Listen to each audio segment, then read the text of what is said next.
Welcome to Teja news TV. Sankranti ముగ్గులు గాలిపటాలు మన సంస్కృతిని తెలియజేస్తాయని చేగుంట సంఘ సేవకుడు ఐతా పరంజ్యోతి అన్నారు. పండుగ సందర్భంగా ఆయన మాట్లాడారు. సంక్రాంతి పండుగ 3 రోజుల పండుగని మన సంస్కృతి సాంప్రదాయాలు పిండి వంటల రూపంలో నిర్వహించడం జరుగుతుందని, అనంతరం పట్టణంలో ఉన్న చిన్న పిల్లలకు గాలిపటాలు చాక్లెట్లు ఇవ్వడం జరిగింది.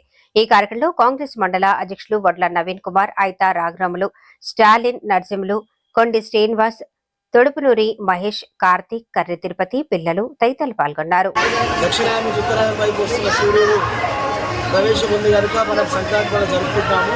ఈ సంక్రాంతి పండుగ అందరి జీవితాల్లో క్రాంతి నింపుతూ అందరూ సుఖ సంతోషాలతో ఆరోగ్యాలతో ఉండాలని కోరుకుంటూ అందరూ పండుగను మంచిగా జరుపుకోవాలి.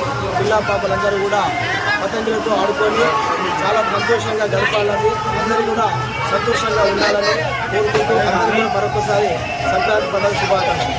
మండల ప్రజలకు, చేగుంట గ్రామ ప్రజలకు మకర సంక్రాంతి శుభాకాంక్షలు తెలియజేస్తూ, మరి ఈరోజు సంక్రాంతి పండుగను ప్రజలందరూ ఘనంగా జరుపుకోవాలని తెలియజేస్తూ, మరి పిల్లలకి ఈరోజు గాలిపటాలు స్పెషల్గా ఎగరేస్తారు కాబట్టి ఐతా పరంజ్యోతి గారు పిల్లల కోసం గాలిపటాలు ఇక్కడ డిస్ట్రిబ్యూట్ చేయడం జరిగింది.